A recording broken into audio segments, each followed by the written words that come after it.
কর্তৃক আয়োজিত ঈদ পুনর্মিলন অনুষ্ঠানে আজকে সম্মানিত সভাপতি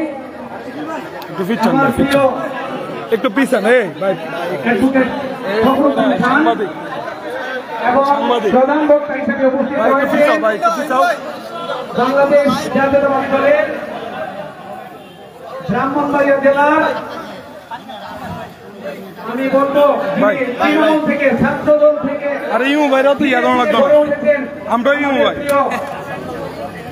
সিরাজুল ইসলাম সিরাজ ভাই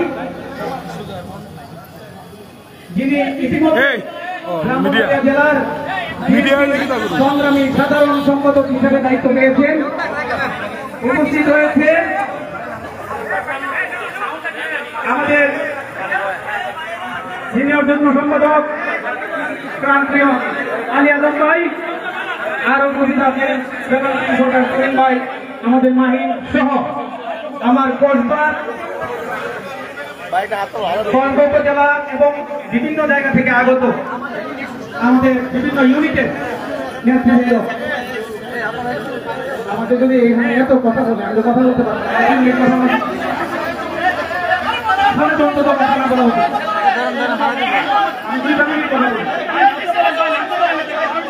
আসলে আমাদের গল্প অনেক গুরুত্ব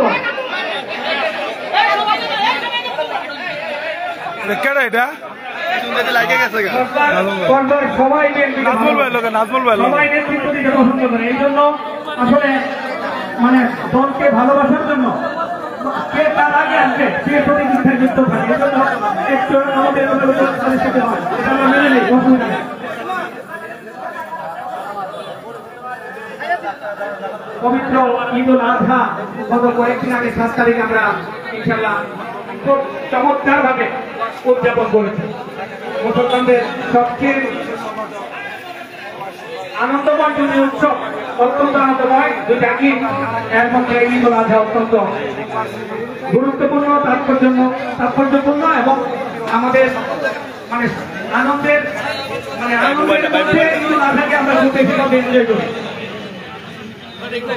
এই যে একটা সুন্দর পরিবেশে আল্লাহর অশেষ রহমতে এবছর আমরা ঈদ উল আজহা পালন করতে সক্ষম হয়েছি। গত 17 বছর সেটা করতে পারি না। এই কনকতে আজকে যে সুন্দরভাবে আমরা এই আনন্দ উৎসব উদযাপন করতেছি গত 17 বছর এটা সম্ভব হয় নাই। আমাদের প্রত্যেকটা নেতা কর্মী নানাভাবে আমরা নির্যাতনের শিকার ছিলাম। আমাদেরকে বিনা কারণে বিভিন্ন মামলায় জর্জরিত করা হয়েছিল। হত্যা মামলা সহ বিভিন্ন ধরনের মামলায় আমাদের প্রত্যেকটা নেতা কর্মীকে ভুলিয়ে দিয়ে তারা চেষ্টা করেছে আমাদেরকে নির্যাতন চালিয়ে আমাদেরকে দূরে সরিয়ে দেওয়ার জন্য। কিন্তু এই কসবা উপজেলা বিএনপির সুদক্ষ নেতৃত্বের কারণে আমরা সবসময় এই কসবাকে দখল করে রেখেছিলাম। প্রিয় বন্ধুরা আমার, কসবা সারা বাংলাদেশের মধ্যে অত্যন্ত উর্বর একটি জায়গা। এখানে শিক্ষার হার যেমন বেশি, এখানে নেতৃত্ব দেওয়ার লোকের সংখ্যাও বেশি।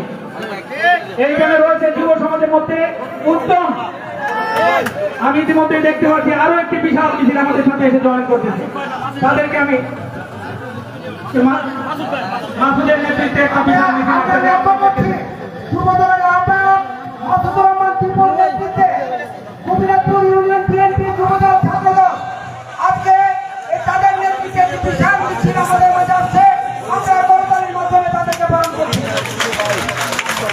মাসুদকে এবং তার সাথে যারা এসেছে সকল নেতৃবৃন্দকে ধন্যবাদ জানাই। মিছিলকে আমরা সাধুবাদ জানাই। প্রিয় নেতৃবৃন্দ এবং কসবা উপজেলাবাসী,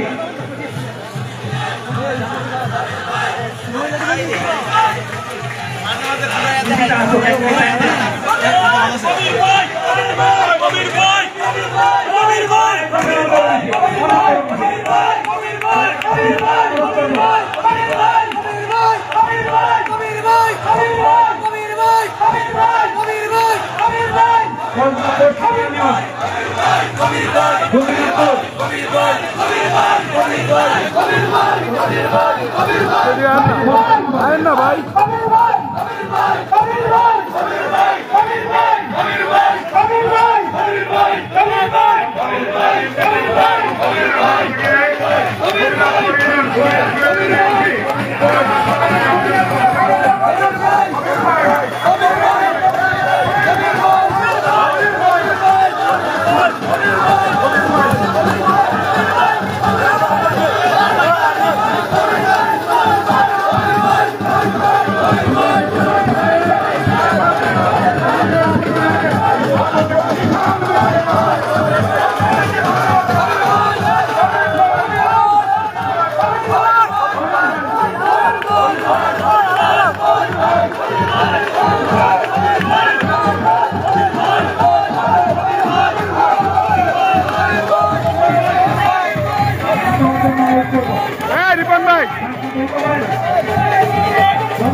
কবির ভাই কথা বলছিলেন স্বাগত ভাষণ দিচ্ছেন আপনারা একটু সাথে সাথে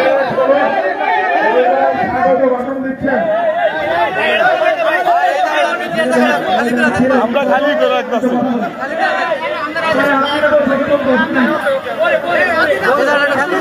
আপনার আমি মহিলা দলের সকল স্তরে নেতৃবৃন্দকে কর্মীবৃন্দকে এবং সমর্থকদেরকে আমি আমার অন্তর থেকে ধন্যবাদ জানাই। বেশি শত মহিলা উৎসাহ ও উদ্দীপনার মাধ্যমে আমাদের অনুষ্ঠানকে যোগ দিয়েছেন। আপনাদের সবাইকে আবারও ধন্যবাদ। আমি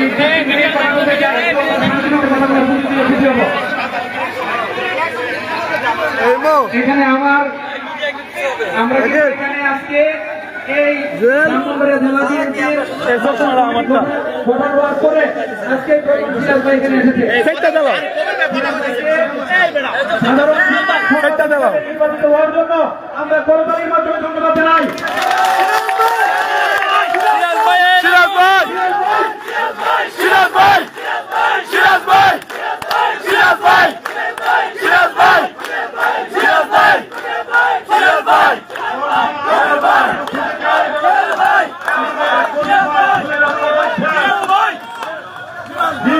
সাধারণ সম্পাদক আমরা মাধ্যমে অভিনন্দন জানাই। ফুলের তোলা দিচ্ছেন কবির ভাই জেলা বিএনপির সিনিয়র যুগ্ম সাধারণ সম্পাদক আলী আজম ভাইকে আমরা স্বাগত জানাই। বক্তব্য দিবেন বক্তব্যের কোনো আনুষ্ঠানিকতা নাই, স্বাগত বক্তব্য রয়েছে কবির ভাইকে এবং ইতিমধ্যে এখানে ফুলের তোলা দিচ্ছেন জেলা বিএনপির সাধারণ সম্পাদক জনাব আলী মোহাম্মদ ওয়াহিদ মাহিনকে ফুলের তোলা দিচ্ছেন এবং জেলা বিএনপির স্বেচ্ছাসেবক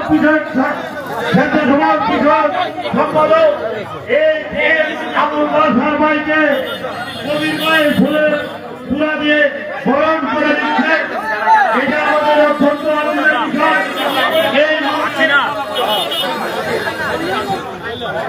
এই পর্যায়ে ফুল দিয়ে বরণ করে দিচ্ছে ব্রাহ্মণবাড়িয়া জেলা বিএনপি নবনির্বাচিত যুগ্ম সম্পাদক কসবা কৃতি সন্তান জনাব সালাম হোসেন তুহিন ভাইকে ফুল দিয়ে বরণ করেছেন।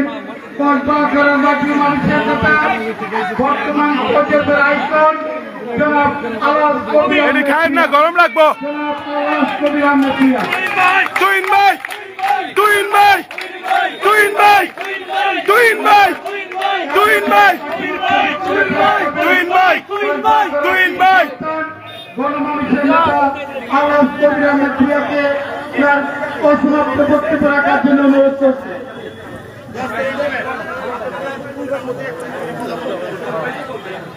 এতক্ষণে একটা পরিবেশ হয়েছে কথা বলার জন্য। এরকম চুল থাকলে থাকলে কথা ভাই ধন্যবাদ।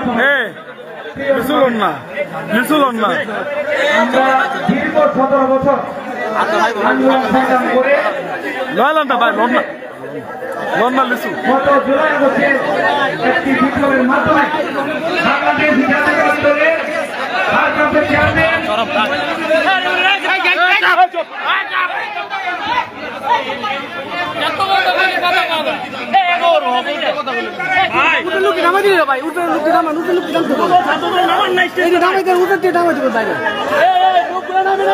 জননেতা তারেক রহমানের সিটের মাধ্যমে বাংলাদেশ দ্বিতীয়বার স্বাধীনতা লাভ করে হাসিনা পালিয়ে যেতে বাধ্য হয়। এই কসবা হাসিনার দূষণ আনিস দখল করে রেখেছিল। আজকে তার করুণ পরিণতির অবস্থা আপনারা দেখেন। ফাঁসি ফাঁসি ফাঁসি চাই কি ভয়াবহ নির্যাতন আমার এই কসবা এবং উপজেলা প্রত্যেকটা নেতা কর্মীর উপরে তারা চালিয়েছিল। তারা তাণ্ডব চালিয়েছিল। ঘরে আমাদের মা বোনও তাদের কাছ থেকে রেহাই পায় না। যেই নেতাকে পুলিশের রাতের বেলা বাসায় পায় নাই সেই নেতার ওয়াইফের সাথে দুর্ব্যবহার করেছে পুলিশ, সেই নেতার মা বাবার সাথে দুর্ব্যবহার করেছে পুলিশ। কখনো আমরা দেখতে পাইছি সেই নেতার ভাই অথবা বোনকে থানায় ধরে নিয়ে এসেছিল।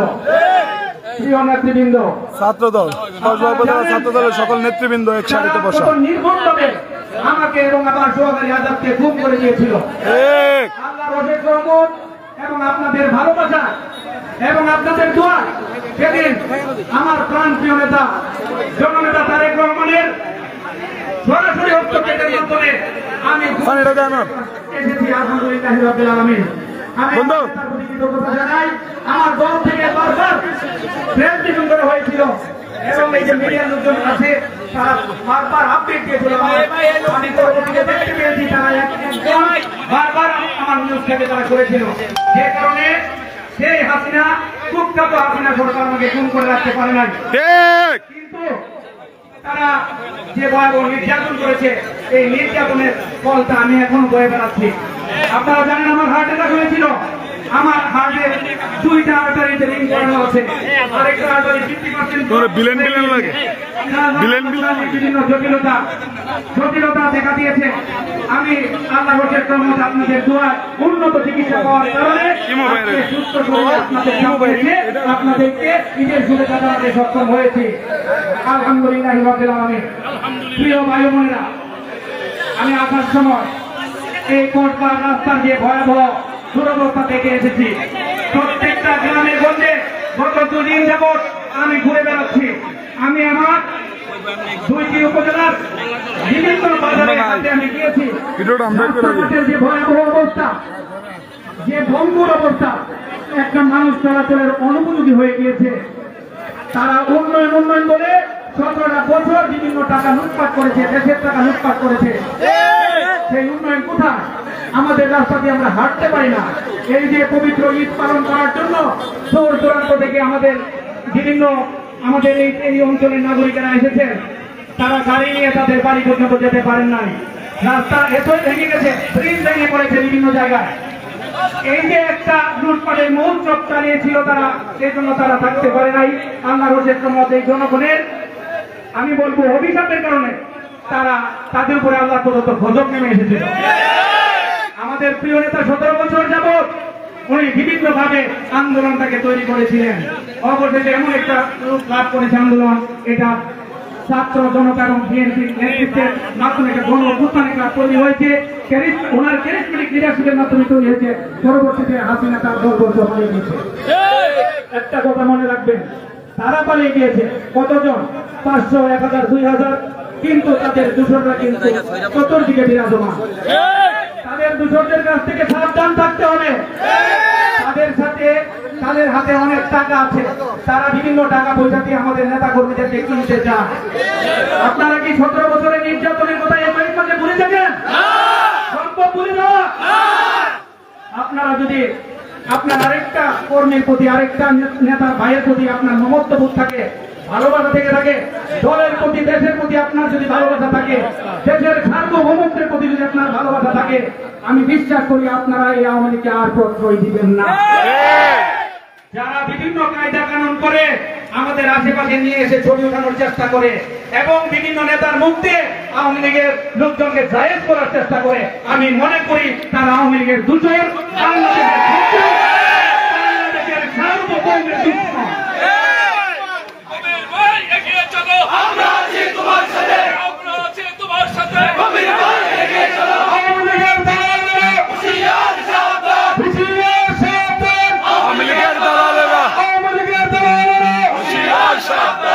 প্রিয় ভাই বোনেরা, আমি আপনাদেরকে বলবো, আমাদের কসবা কিন্তু বিভিন্ন কারণে আমরা অনেক উর্বর। কসবাতে 3টি গ্যাস ক্ষেত্র আছে, আপনারা কি জানেন? কয়টি গ্যাস ক্ষেত্র আছে? একটা হলো সালদা গ্যাস ক্ষেত্র, আরেকটা তারাপুর গ্যাস ক্ষেত্র, আরেকটা এটার মধ্যে কোনো উত্খননের কার্যক্রমগুলো ভালোভাবে শুরু হয় নাই, সেটা হলো কাশিরামপুর গ্যাস ক্ষেত্র। আমরা এত উর্বর, এই খনিজ সম্পদ যদি আমরা উত্তোলন করতে পারি, যদি আমাদের বাংলাদেশের বিএনপি সরকার প্রতিষ্ঠিত হয়, তাহলে আমাদের এই গ্যাস ক্ষেত্রগুলোকে কিভাবে কাজে লাগিয়ে আমাদের কোষবার, বিশেষ করে কোষবার এবং আন্দোলন প্রত্যেকটা গ্রামে গ্রামে গ্যাস পৌঁছানো যায়, যে লক্ষ্য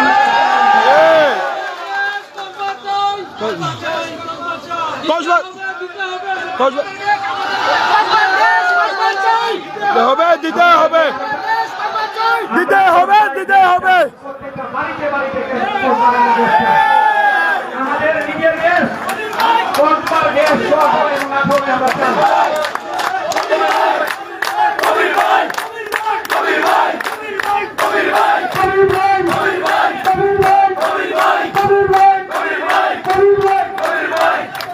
প্রিয় ভাইয়ের আমার, জনপদে অনেক বড় বড় ব্যবসায়ী আছেন, বাংলাদেশের জাতীয় পর্যায়ে তারা বিশেষ ভূমিকা রেখে আসছেন, অর্থনৈতিকভাবে বাংলাদেশকে তারা, আমি মনে করি তারা বিশেষ ভূমিকা রাখতেছেন।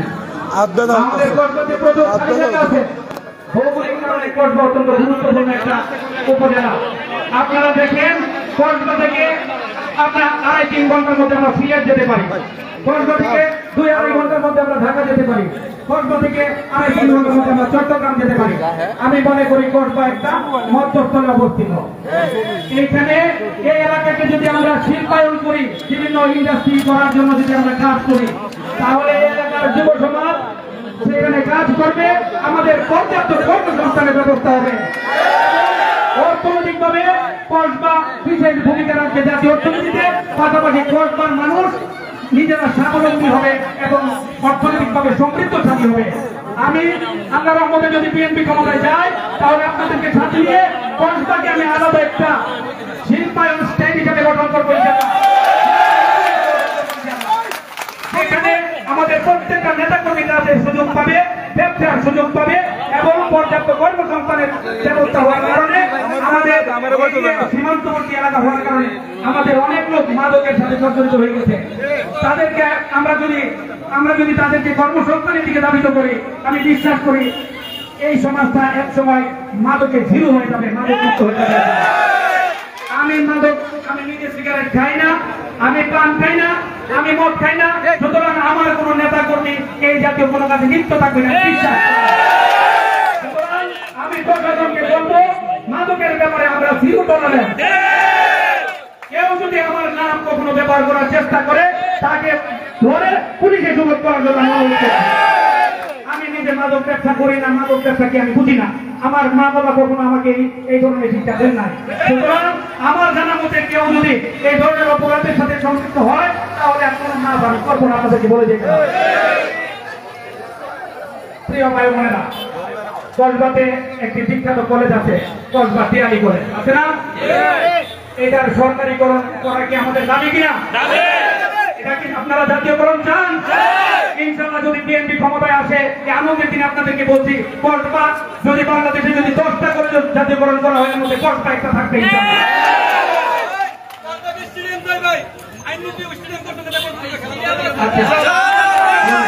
আমাকে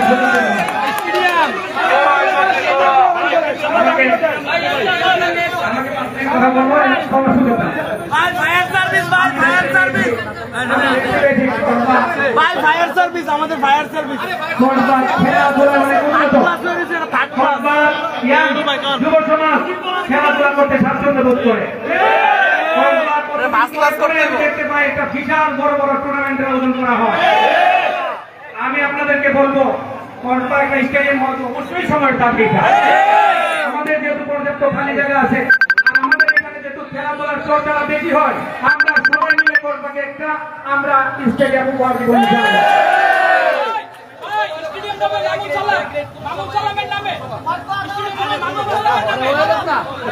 নামকরণ আমরা পরে করবো, আগে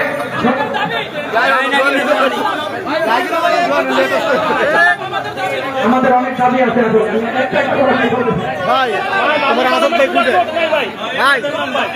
আমি তো আমাদের এই দীর্ঘ 17 বছরে আন্দোলন সংগ্রামে আমাদের যারা আহত হয়েছে, মামুন একজন,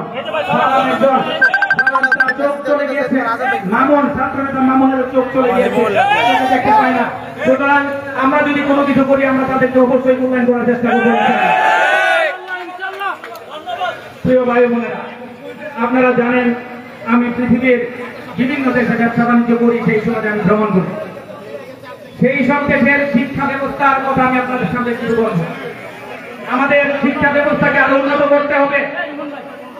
পৃথিবীর বিভিন্ন দেশে কারিগরি শিক্ষার ব্যবস্থার উপরে জোর দেওয়া হয়। যেমন আপনাদেরকে আমি একটা কথা বলি, আমি যখন বিদেশে যাই, আমি একটা জায়গা থেকে সৌদি আরব গিয়েছিলাম, শুধুমাত্র কসবার প্রায় 5,000 লোক ওই অঞ্চলের মধ্যে থাকে। একটা বাজারের মধ্যে কসবার, শুধু কসবার 5,000-এর উপরে লোক থাকে। আমাকে দেখার জন্য তারা এসেছে, তারা বিভিন্ন দাবি দেওয়ার কথা আমাকে বলেছে। প্রিয় ভাই বোনেরা, যদি আল্লাহ আমাদেরকে সুযোগ দেয়, আমরা প্রবাসীদের কল্যাণের জন্য কাজ করব। আমাদেরকে কারিগরি শিক্ষা কিভাবে ডেভেলপমেন্ট করে, মানে আমাদের কি করতে হবে, উচ্চমানের ট্রেনিং ইনস্টিটিউট করা লাগবে। আমরা সেটা করব। সেখানে ল্যাঙ্গুয়েজ কোর্স ব্যবস্থা করতে হবে। ল্যাঙ্গুয়েজ কোর্স, মনে করেন আমি জাপানে যাবো, আমি জাপানিজ ভাষা শিখে যদি যাই, সেইখানে আমি গিয়ে আমি আমার কাজ করতে পারবো, আমি আমার চাকরি করতে পারবো, ব্যবসা করতে পারবো, আইন কানুন বুঝতে পারবো। কিন্তু আমি যদি ভাষা না বুঝি, তাহলে আমি একটা লোককে বোঝাতেও আমি পারবো না, আমার অসুবিধা হবে। সুতরাং এই কোর্সটাতে একটা ট্রেনিং ইনস্টিটিউট করে সেখানে যদি আমরা ল্যাঙ্গুয়েজ কোর্সের ব্যবস্থা করি, এবং যেই লোক যেই কাজে বিদেশে যেতে চান, তাকে যদি সেই শিক্ষায় আমরা শিক্ষিত করে বিদেশে পাঠাই, তাহলে সে খুব দ্রুত ভালো কিছু করতে পারবে, সেখানে সে ভালোভাবে অবস্থান নিতে পারবে, চাকরি ব্যবসা বাণিজ্যের সে সফলতা লাভ করবে, এবং বাংলাদেশও বেশি বেশি রেমিটেন্স পাঠাতে পারবে। এই রেমিটেন্স যদি কসবায় আসে, তাহলে কসবার অর্থনীতির চাকাও অনেক সচল হবে। সুতরাং আমাদের একটা চিন্তা ভাবনা রয়েছে কিভাবে কসবাতে টেকনিক্যাল ট্রেনিং ইনস্টিটিউট চালু করে এবং বিভিন্ন ল্যাঙ্গুয়েজ কোর্স এখানে চালু করে, কিভাবে এখন তো আধুনিক যুগ, এআই এর যুগ, আর্টিফিশিয়াল ইন্টেলিজেন্সের যুগ, কিভাবে কম্পিউটারে তাদেরকে দক্ষতা অর্জন করার জন্য পরামর্শ দিয়ে তাদেরকে দক্ষ করে গড়ে তুলে আমরা সব ক্ষেত্রে তাদেরকে বিদেশে পাঠাতে পারি, আমরা সেইভাবে তাদের জন্য চেষ্টা করব। আমাদের এমন কোনো ঘর নাই, আমি বুঝতে পারি যে ঘরে এই কর্তার লোক বিদেশে থাকে না, এরকম ঘরের সংখ্যা খুব কম। প্রত্যেকটা ঘর থেকে একজন না একজন লোক বিদেশে থাকে।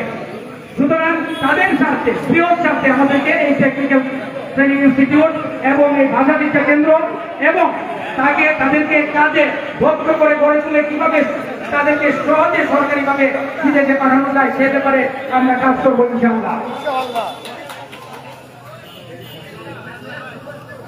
আমার ভাই আমাকে কিছুক্ষণ আগে বলছে ট্রেনের যাত্রা বিরতির জন্য। এটা তো একটা ব্যাপার। একটা যদি আমার আমাদের বিএনপি ক্ষমতায় আসে, আপনারা যে পরিশ্রম করতেছেন, এই পরিশ্রমের ফসল যদি আপনারা ইনশাআল্লাহ ধরে রাখতে পারেন, আপনারা যদি ঘরে তুলতে পারেন, আপনাদের এলাকা থেকে আপনারা জানেন আমাকে আপনারা ভালোবাসেন, আমি আপনাদের ভালোবাসার কাছে সারা দিয়ে গত 17 বছর আপনাদের সাথে মাঠে থেকে কাজ করেছি। এখন আল্লাহর রহমতে আমি বিশ্বাস করি মনোনয়নের জোরে আমার সাথে আগায় একটু পারবে না ইনশাআল্লাহ। কারণ যেই লোকটা 17 বছর আগে দৌড়েছে,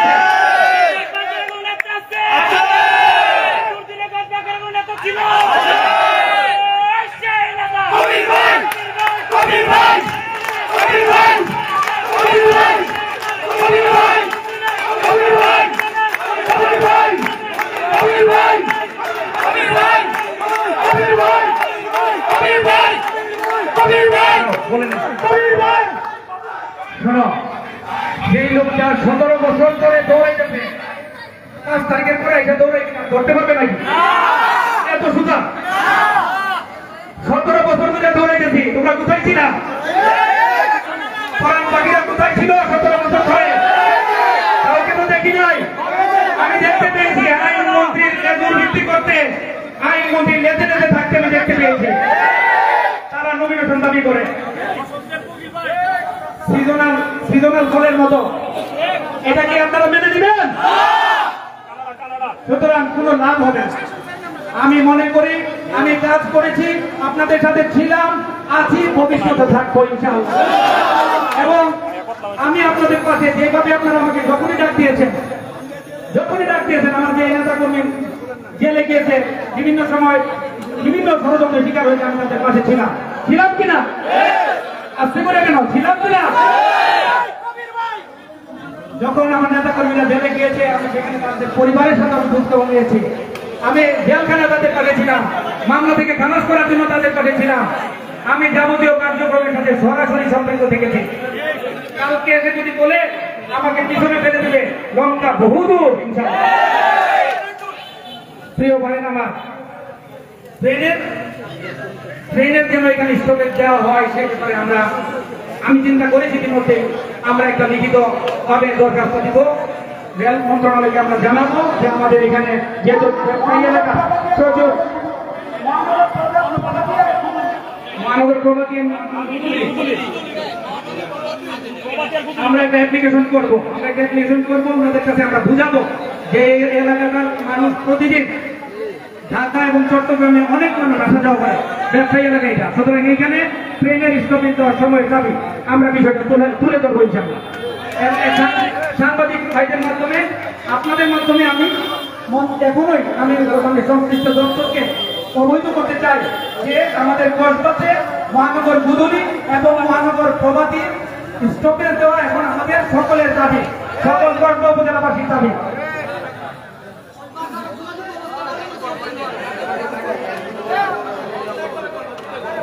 প্রিয় ভাই বোনেরা, আমি গতকালকে ঋষিপাড়ায় গিয়েছিলাম। আমাদের অনেক হিন্দু সম্প্রদায়ের ভাই বোনেরা কসবাতে আছেন, সবাই স্বতঃস্ফূর্তভাবে আমাকে বরণ করেছেন, আমাকে অভূতপূর্ব ভালোবাসা দিয়েছেন। আমি তাদের কাছে ঋণী। আমি আগামী দিনে ইনশাআল্লাহ, আপনারা তো জানেন যে আমি সম্প্রীতির মধ্যে বিশ্বাস করি। হিন্দু, মুসলিম, বৌদ্ধ, খ্রিস্টান আমরা সবাই ভাই ভাই, আমাদের কোনো বিভেদ নাই। হিন্দু, মুসলিম, খ্রিস্টান ভাই ভাই, আমাদের কোনো, আরো জোরে বলতে হবে, হিন্দু, মুসলিম, খ্রিস্টান, বৌদ্ধ ভাই ভাই, আমাদের কোনো বিভেদ নাই। আমরা সবাই একে অপরের পরিপূরক। এই দেশের যেমন আমি নাগরিক, একজন হিন্দু ভাইও নাগরিক, একজন খ্রিস্টান ভাইও নাগরিক, একজন বৌদ্ধ ভাইও নাগরিক, আমরা সবাই ভাই ভাই এই দেশের নাগরিক। এই দেশের স্বাধীনতাকে, সার্বভৌমত্বকে রক্ষা করা আমাদের সবার নৈতিক দায়িত্ব। আমাদেরকে খেয়াল রাখতে হবে কেউ যেন কোন অবস্থাতে আমাদের মধ্যে কোন প্রকার বিভেদ সৃষ্টি না করতে পারে। ইতিমধ্যে গুজব নেই, বিভিন্ন সময় বিভিন্ন গুজব ছেড়ে দেয়, আপনারা গুজবে বিশ্বাস করবেন না, গান কথায় বিশ্বাস করবেন না। আমরা সবসময় একসাথে ছিলাম, একসাথে আছি, ভবিষ্যতে ইনশাআল্লাহ একসাথে থাকবো। আমি যদি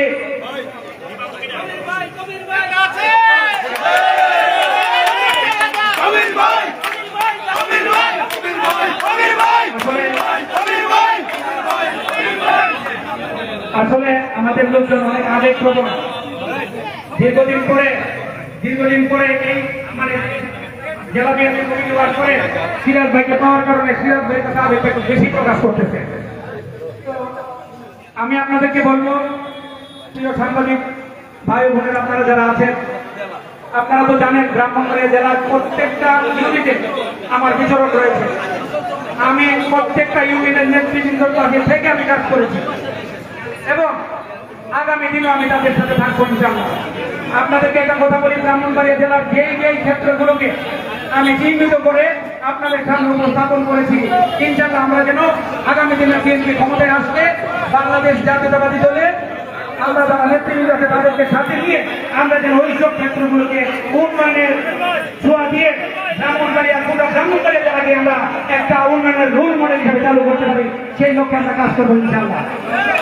আজকে যারা এই অনুষ্ঠানে এসেছেন, অনুষ্ঠানকে সফল করেছেন, আমাকে ভালোবাসা দিয়ে আমার ডাকে আপনারা এখানে হাজির হয়েছেন, আপনাদের প্রতি আমি অনেক কৃতজ্ঞ এবং ঋণী হয়ে গেলাম। যতদিন না পর্যন্ত আপনাদের ভাগ্যের উন্নয়ন করার জন্য আমি চেষ্টা করে যাবো সবসময় যেন আপনাদের ভাগ্যের উন্নয়ন করা যায়, যতদিন পর্যন্ত না আমাদের লক্ষ্য, যতদিন না পর্যন্ত আমাদের লক্ষ্য আমরা ভেদ করতে পারবো, ততদিন পর্যন্ত আমরা ইনশাআল্লাহ কাজ করে যাব। আর আজকের এই অনুষ্ঠানে আমাদের ছোট ভাই উপজেলা বিএনপির সংগ্রামী সাধারণ সম্পাদক শরীফুল হক স্বপন আসার কথা ছিল। আনফরচুনেটলি তার বুকে ব্যথা উঠায় সে অ্যাম্বুলেন্সে করে আমার কেয়ারে ভর্তি হয়েছে এবং গতকালকে ওই ঋষি মহল্লায় যখন আমি এসেছিলাম, সেই রাউতাকে এসেছিলাম, তখন আমাদের ফখরুল ভাইয়ের ছোট ভাই, উনি এডিশনাল সেক্রেটারি সরকারের সহসভাপতি মির্জাউদ্দিন খান এখানে অ্যাক্সিডেন্ট করে পা ভেঙে ফেলেছে। আপনারা স্বপন এবং মিজু ভাইয়ের জন্য দোয়া করবেন এবং আমরা চাই খুব শীঘ্রই তারা সুস্থ হয়ে আবার নতুন করে আমাদের সাথে যে যোগ দিয়ে টোটাল আন্দোলনের এখন আন্দোলন না, এখন জয়ের পরে কিভাবে গড়ে তোলা যায় সেই লক্ষ্যে আমরা কাজ করবো ইনশাআল্লাহ। ধন্যবাদ সবাইকে আবারও এবং সংগ্রামী শুভেচ্ছা জানিয়ে আমি আমার বক্তব্য শেষ করছি। স্বাগত বক্তব্য শেষ করছি। আসসালামু আলাইকুম ওয়া রাহমাতুল্লাহি ওয়া বারাকাতুহু। আমি আজকে অনুরোধ করব বক্তব্য যারা জেলা কমিটিতে দু একজন আসছে বক্তব্য কাহিনী করার জন্য, কারণ সিরিয়াল বক্তব্য দিতে হবে। এই